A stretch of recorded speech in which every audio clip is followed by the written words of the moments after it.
Okay, well, welcome everybody. And it's just been an incredible morning with these hugely different things, and my mind is kind of buzzing already with all the things we've heard about. And like Sanjay says, I think this is such an important area, and this is one tiny example. But the point is the Healthier Together whole project is only as good as we make it for the people who are our users. And this means we must get people involved, and they can't just be one group. They've got to be lots of different groups. So parents, people with long-term conditions, young people. And I think that's what makes it great. So I'm just going to give you one tiny example of some work we've done. We asked our young persons advisory group from Northeast North Cumbria to come and look at one particular section. And it's really important to think about who you ask. So we had 12 young people, 4 male and 8 female. And actually, that's one of the problems. It's always harder to bring the males to the table. We always get a lot of feedback from the girls. So, and their ages were from 12 to 17. And this group have some experience on working within hospitals, and some of them have had experience of health issues of their own. And we specifically asked them about the young people section because for our team, this was a new section. We were putting new bits in, and it's just very, very current at the moment. So we wanted to ask them what they felt and whether they felt relatable to this. And we used, this is the digital technology we used. We actually did some of this face to face, and we've done previous things online, and we use a Jamboard. So they sit at a laptop, and the brilliance of it is even if they're in the room, everything they post is anonymous. So you can't tell who writes what. And that means that everybody is open to saying whatever they think. It also works in real time, so they can edit it. You can see here they can use pens and write whatever they like. And this is what you end up with. So you end up with a huge amount of all their ideas, and then we will talk through some. Now, I understand you can't look at that because it's too much information. So I've pulled out some themes that they brought to us. Now, some of the things that are really apparent is that we are so behind on technology. If we ever want a tech solution, we really do have to ask young people. So they immediately found things that we hadn't noticed. So where we are always sending out text, we needed a disclaimer to show people that no information was being stored on Healthier Together as a site or shared with a third party. And actually, that was so obvious. I can't think why we didn't know about this. There's another really important thing. So we have a lot of films and videos, which are great, and we do have YouTube links. But the young people said that we need to have just the videos, but they shouldn't be link outs, because when you go to a YouTube link out, you can see all the comments below. So they'd clicked on one about depression with a young person talking about their depression. And obviously, underneath were like all these comments with people saying, just pull yourself together, or something that might be negative or pejorative. So it was really important. It shouldn't be a link out, it should just be the video. Interestingly, we thought we'd covered all the main things. And of course, young people were like, no, there's so much you haven't covered. They really wanted more about suicide. And I was struck because when they Googled suicide in our Healthier Together site, the only thing that came up was the LGBTQ section, which was actually really awful. They wanted things about more information about self-harm and some really simple things like if your friend self-harms, what do you do? What's first aid? How do you help yourself before you need to go to the GP? Eating disorders was a really big issue, and not just anorexia and bulimia, but disordered eating and low-level issues. They asked about the neurodiversity page, and huge thanks to our Yorkshire and Humberside colleagues who've done a really great job. There were other low level things that were important to them. And I think it's easy for us as adults to forget when you're at school. Things like bullying, overthinking, friendships, anger are really important in your lives. And I think that these things have huge significance. When they looked at the sexual health section, They said we definitely needed more about porn, and then we needed more about recognizing and understanding what sexual violence, coercion, and consent meant. We did have something about consent, but more about violence and coercion, which I think is a really current issue. I'd like to say that some of the things we've actually managed to do. So some of you may recognize the Little Orange Book, which is an actual physical paper book with information on under 5-year-olds. And the same, our team in Northeast Northumberland have developed exactly the same for teenagers, and that covers lots of those low-level issues. We actually include these links on Healthier Together, but we have had people who can't afford to go online who really find that paper and books is useful for them. When we're thinking, one of the big things is, what does our website look like? And my children went, oh, middle-aged, blocky, which was really gutting to me because I thought we'd done a great job. But there were some really useful pointers. Children and young people like photos. They still said there weren't enough pictures of young men, particularly in the mental health section. They did think that the layout and the navigation was good, but the design felt a little dated for old people, too blocky. I've talked about the monitoring, the link outs. This was really important. They said that if they were shown the website, they might use it, but they never go on a website. They need to be taken there. And therefore, we must use TikTok and Instagram. So all that information is now on little videos on TikTok. And I think that's something we haven't engaged on enough. The other way they said they would find it, if they were engaging by a trusted individual. So if they went to school and they were given it in a PHSE, that's personal social health education, then they would go on it when they've gone home. And the other way is via a parent or peer champion. So there's been some amazing work in Alderhay in Liverpool, where they looked at bronchiolitis with parent champions and did some work like that. And the parent champions disseminated it to their communities. And I think that's something that will fit really neatly with our resources. I asked them, well, what does a good website look like? So they love something like BBC Bitesize. And I just want you to know the 3 surprising life lessons from Barbie are: all positivity can be toxic. So, I want to include feedback that's positive and helpful. That it's never bad to ask for help. And we're all better when we do it together. In general, they felt that the website was great. You can see they rated it very highly. That's as good as it can go. They thought that the sexual and mental health section was suitable for anybody over 13, which is really interesting. And I've told you a bit about disseminating it more. And I'm just going to be quick because I'm part of a double act. So I think there's another bit now. Oh, we are going to do some more work on sprints and looking with Greta de Freitas, which I will hope to talk to you about next year. And I think we'll take questions together at the end. That's fantastic. Thank you, Emma. And I think thank you to Sanjay for inviting me to speak. And I think my section leads on really nicely from everything that you've just said. So just give me a second while I try and work out how to share mine. Oh, allow Zoom to, oh gosh. I thought it would be easy. Oh, I might have a technical issue. Okay. Why doesn't it let me want to share? I think Holly had a copy and I could take any questions while we're waiting. Well, hold on, let me just, because I have updated it very briefly. I'll quickly email it to Holly. If you want to take any questions, I'll move on to the next one. I don't know why my MacBook's saying that I can't share, but I'll email it over to Holly quickly. Apologies. Or if you want to move on to the next.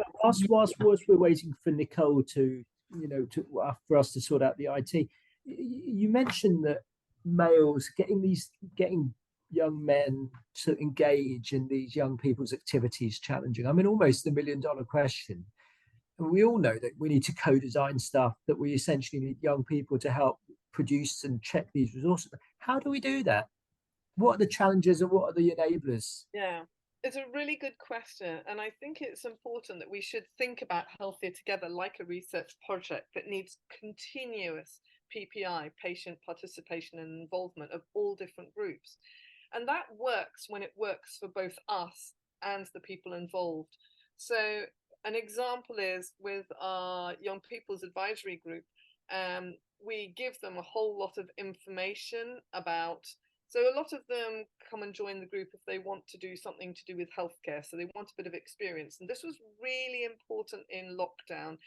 So one of the things they said to us is, if we want to go into a medical field or clinical field, it's all very well for young people whose parents are doctors. But if you come from a different part of society, how do you get work experience? Because work experience is so difficult. So one of the things that we've done, which has been really successful, is support young people doing virtual work experience projects. So it might be like helping write a section on Healthier Together, which is a fantastic thing to do. Other things we've done is with research. We've also got them to do, I don't know, any of you who have sixth formers will know about EPQs, extended paper questions, which is like half an A level. And that has been a really nice thing where we've supported young people through doing those in any kind of health-based work, and then linking it to something on Healthier Together of their interest. So, for example, our last two people, we've just actually published a paper naming young people, and they went off to do a neuroscience degree and a nursing degree. So it's that kind of thing. And I think that that's really the way forward, is finding out what young people are interested in.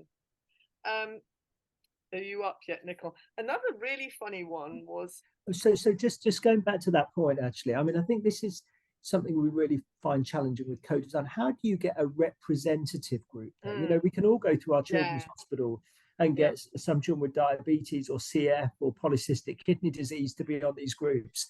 We can reach out and get children from reasonably privileged backgrounds who kind of know, who've got part of the system, and before you know it, there are a whole load of people that want to be.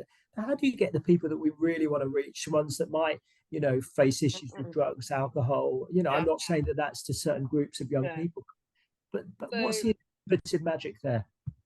This is a great question, and this is the thing I was hoping to show, but it had to be put off. So it is really important to look at these groups. We're going to work with Greta De Feta looking at the Holiday Activities and Food Project. So all people who get free school meals, or young people who get free school meals, are also eligible to get this HAF fund, where they spend all their holidays and they do experiences. So we're actually going to go to them to find out what they think about Healthier Together. It's really important. That's actually quite a difficult thing. It needs funding. You have to take food for them. They have to want to come because it's a place they like. So it's not straightforward, but it's really important to engage these kind of communities. So I think that's a really good point. I also think that we need to have more open channels. So interestingly, I got a message on Twitter or something from a young person saying, I'm doing a video arts degree and I want to make a video film of something to do with kids med pill swallowing, which actually we supported them to do and is on part of our Healthier Together. So I think sometimes we don't have a way for picking up this feedback. We don't really have, I mean, it would be a really easy thing, Sanjay, for us to have an open box saying, where's your feedback? What do you think? Do you want to be involved? Please contact us. Okay, I think, Nicole, we unfortunately don't have your slides, so we're going to have to. I think let's ad lib, and I'll just talk rather than showing my slides. Okay, let's say you've got maybe 5 minutes to just give me 5 minutes. Holly may be able to bring them up. I think it's a real shame actually, but never mind. It is what it is. So we struggled with co-production, and I don't know if the other sites have found this, but we tried getting in touch with the Youth Collective. We sent out pages and we asked for feedback, and we didn't get much concrete back. So at one point last year, I thought, okay, what can we do differently, or how can we get young people engaged? And I decided to email a local high school near where I live and ask whether they'd have any young people who'd be interested in working with us. And I got a fantastic response from the head of sixth form saying, absolutely, we run enrichment programs for the sixth formers. I've got 4 sixth formers who'd be interested, come along and work with them.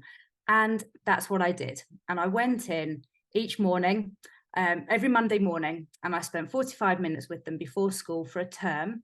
And we worked through things they were interested in. I showed them the website. They chose their own topics. I let them lead on that. So they chose things they were interested in. And they then did something that we could never do. They went out and they surveyed their peers. So they did survey monkeys on their topics. So Sam chose anger. So 2 of the topics they chose were ones that Emma just mentioned from her experiences. So they chose anger and bullying alongside privacy and confidentiality and exercise. Exercise was chosen by the student who was interested in sports science. Privacy and confidentiality was chosen by a student who's now gone on to med school. And it was great for her interview to know all about the principles behind confidentiality. And so they were a really great bunch of students. And for us to go into a local high school and find out what it is young people want and think and need and do research would have been really tricky. But for them, as part of their own work, they were able to do a survey monkey. Sam got responses from 60 young people in his sixth form. This is a normal high school in Leeds. And he used that information to build the FAQ section for each of these 4 pages on our young person section. And we learned from them that actually, yeah, they'll read the text, but what they really want is the FAQs. And so after all of this, and you can't see it because I can't share my presentation, I went away and I thought, why was this successful and last time it wasn't? And I stumbled across an amazing paper that came out earlier this year by the team, and you might have seen it in the BMJ, that did work called Act Early. They did work in Bradford and in Tower Hamlets on co-production, working as a community and looking at all determinants of health. And they said that co-production is not defined, it's quite woolly. And because of that, there's a risk that the benefits are diminished if you don't apply, or if you misapply the definition of co-production. If you say something's co-produced, but is it really, and what does it mean to you compared to what does it mean to me? And so they came up with these 9 principles. And these principles included power should be shared, which I thought we did great, because in I went as a GP, but I needed their expertise. I couldn't do this. I didn't know what they wanted. That you had to embrace a wide range of perspectives and skills. You had to respect their lived experience, which is exactly what them doing their survey and them telling us what they wanted was all about. You had to go to communities and not expect them to come to you. Had to work flexibly. So when they had exams and mocks, they'd email me. I wouldn't go in. They didn't have the time. You had to avoid jargon, and you had to build that relationship over a period of time, which, you know, it took a few months, and the school has since messaged me just a couple of weeks ago to say, can we do this again? It was so amazing. And what I really wanted to show you is that it has to be, the benefits have to be for all people. And on my slideshow, I have a really lovely picture of 3 of the 4 students in the local newspaper, because the school was so proud of what they'd achieved that they had it published in a couple of, not just 1, 2 of the local newspapers, and they sent press releases out to other schools. So when you're trying to get schools on board and you want them to feel ownership of content, and you want them to share that information as trusted adults to these young people, I think engaging with and working with a local high school was a really amazing way to do that. But the final pillar or a principle that was identified was that co-production needs to be adequately resourced. And this took 45 minutes every Monday morning of my session that's allocated Healthier Together, and I did it for a term. And much as I think it was a wonderful piece of work, I leave you with that question of, you know, is this sustainable? Is it something we can afford to do? And then the question of it, can we afford not to? Because actually, if the content isn't relevant to these young people and we're not hearing their voice and we're not working with them, is it of any value at all? And so that's what I wanted to say in a nutshell. And I'm sorry that I couldn't share it in my presentation.